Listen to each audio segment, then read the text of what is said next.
Yeah, hold on, Mom. I'm just watching the Zoobooks commercial, cause the Zoobooks commercial's awesome!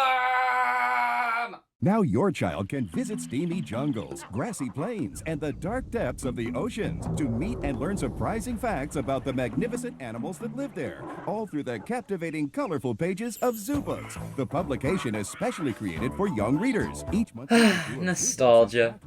Remember Zoobooks? They were those fun, colorful kids magazine type books that you could get back in like the late 90s into the early 2000s. So truth be told, Zoobooks are incredibly hard to find in the wild, pun not intended, because I guess they were just kind of thrown out after people, stopped caring about them. But here I have today 2 Zoobooks for us because the fates have aligned and I have managed to find 2 of them, so hey. 2's good enough for me. So we're going to start up with the first one I found, which is the Ostriches and Other Ratites. Ratites? I don't know about what that is, but let's find out. Not all birds can fly. One such group called Ratites includes ostriches, rayus, emus, cassowaries, and kiwis. I got that last one, but I don't know about those others. Scientists think that the ancestor of ratites took the place of dinosaurs when the dinosaurs died out. Some ratites even look like dinosaurs. You ever see a bird like the one here and think, yeah, that's a freaking dinosaur. You can't fool me, science. Now, full disclosure, I never had Zoobooks as a kid, so it is very new for me. I basically only knew about them through the commercials, but man, if I didn't want them when I was younger. I remember lusting after Zoobooks so hard when I was a kid, and you get that free elephant book with it, and oh my, the tiger poster. The tiger poster. Ah. So here we have different birds. We've got the brown kiwi. Look at the beak on that guy. Wow. He's got a long one there. Is he compensating for how small he is? He's like a little guy. And the emu, of course. And then the incredibly beautiful North African ostrich. Flaunting its stuff. Look at them legs there. And look at that face. Look at those eyelashes. Oh my god. That's a beautiful dinosaur slash bird slash creature of this earth that we share with this thing. We live in the same place as this. It's amazing. And then the common rhea. I don't think that's a very nice name. All the other ones got kind of cool names. This one's just the common rhea. I want to see the extraordinary rhea, or whatever. Put a top hat on it or something. Just look at that. Wow, look. Not so common anymore, huh, Zoobooks? I hope you're not eating, because we've got the body of a ratite, which is built for running instead of flying. When they need to, ostriches use the spurs on the ends of their wings to fight off enemies. Oh my god. Wow, that is terrifying without all the feathers. Look at those claws. And the face, my god. The eyes of an ostrich are huge, almost as big as tennis balls. Keen eyesight and long necks help ostriches see predators from a long way off. That's, well, look, there's a tennis ball, there's the eyes. I mean, hey, that's pretty big and still really terrifying. Oh, okay, here we have a comparison of how big these birds actually are compared to man. The most fair comparison, because all man is same height. Living on the ground has allowed most ratites to grow big, and their large size can scare away predators. The ostrich is the world's biggest bird. The emu is second in size among living birds. The common rhea is the largest bird in the Americas. And again, put a top hat on it, put a little monocle on it. Look at that. Fancy as hell. No longer common. Hey, that's all it takes is a little top hat and a little monocle.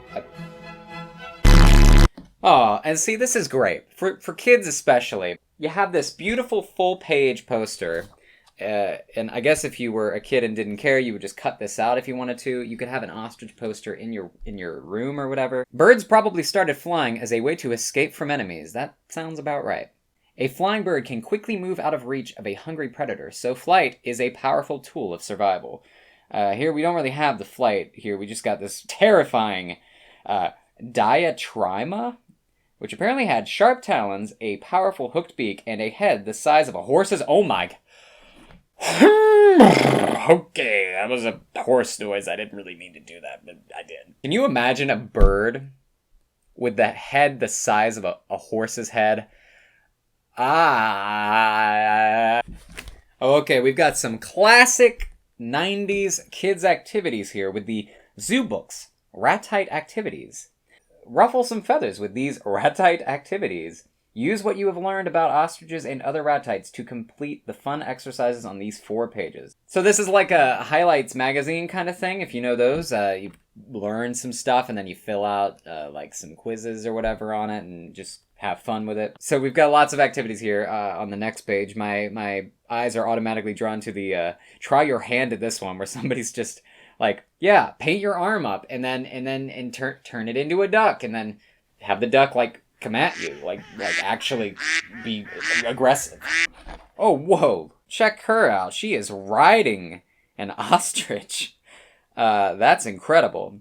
Pictures of ostriches are carved on the walls of many ancient Egyptian tombs.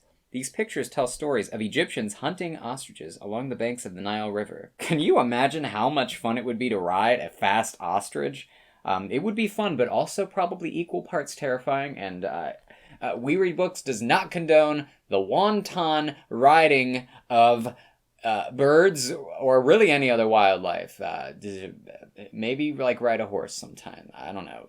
And then on the last page, we've got this like end of a movie walking away from the camera type shot here of these ostriches, and they're little baby ostriches. You can just hear like the end of Breakfast Club, like, don't you forget about me. Next up, we've got the long-awaited sequel to Baby Animals, Baby Animals 2. And I know you've probably never seen Baby Animals 1.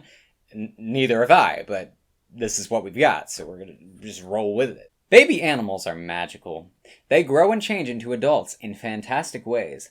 A downy chick becomes a smooth-feathered rooster, and a red comb sprouts on its head. A tadpole grows legs and turns into a frog. A fuzzy brown and white zebra becomes a sleek black and white adult. That is damn straight. Aw, look at that. It's a little, sheep, I guess. It's a baby bighorn sheep. Aw, he's just a cute little guy. He don't even have his horns yet.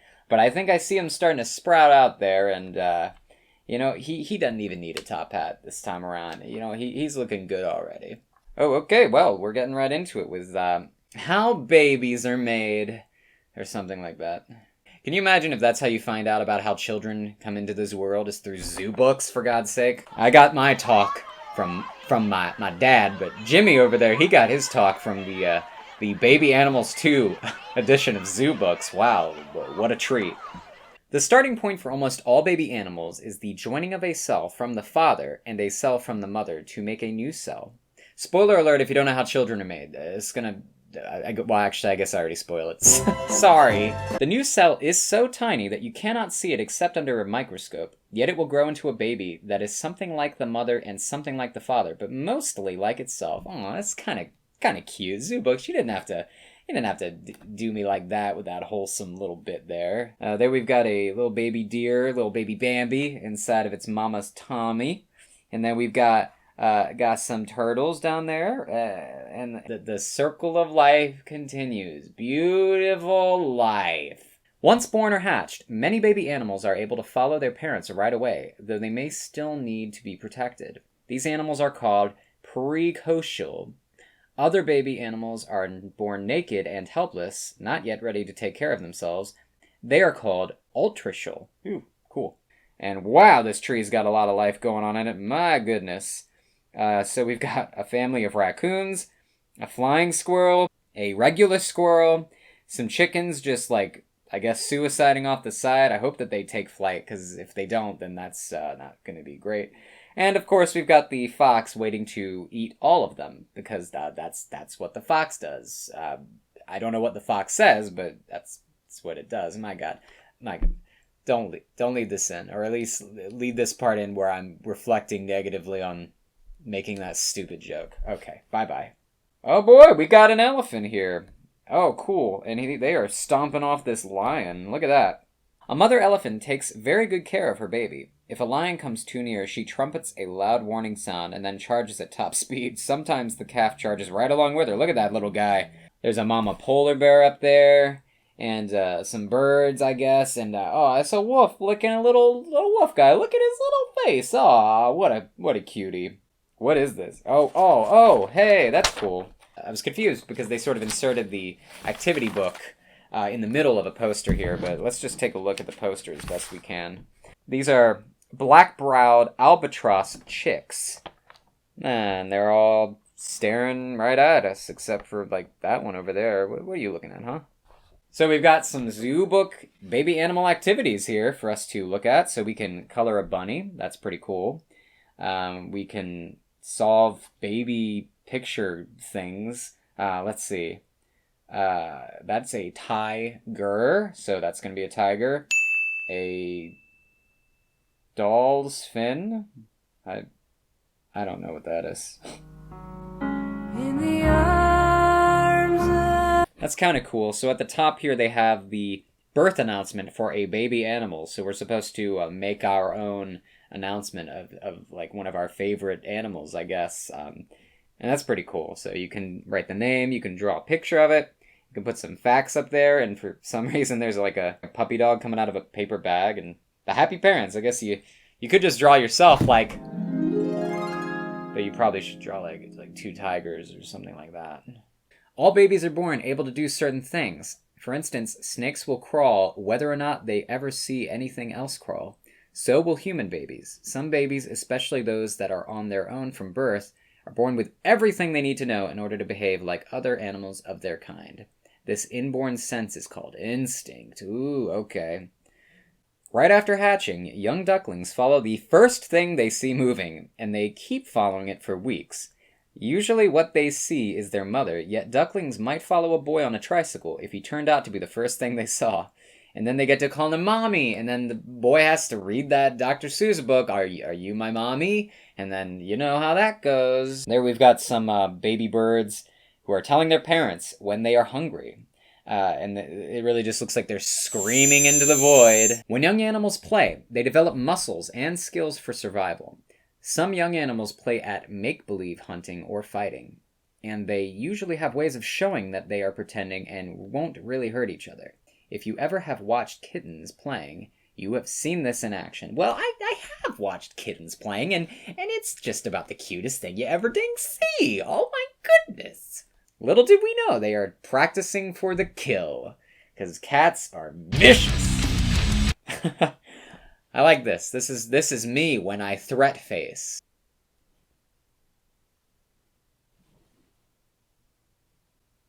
That's threatening, right? And that is it for the Zoobooks. So let's go ahead and refresh our memories about what we learned. So number one is don't ever try to ride an ostrich. No matter how much fun it looks, you're gonna end up dead. Number two, don't think about the bird, horse-headed thing, the dinosaur. Don't think about that guy. And number three, when a mama animal and a daddy animal love each other super hard, the daddy animal gets out his big fat dick. Well, that's going to do it for us today, friends. Thank you very much for watching. It is greatly appreciated. If you like this sort of thing, feel free to drop a like or subscribe if you want to see more stuff like this in the future. You can also check us out at wereedbooks.com or follow us on the Instagram and the Twitters at wereedbooks, because we got both of those and we're going to use them this year. And yeah, I think that's it. Thank you very much for watching, friends, and I do hope that you will join me the next time we read something together. Ta-ta!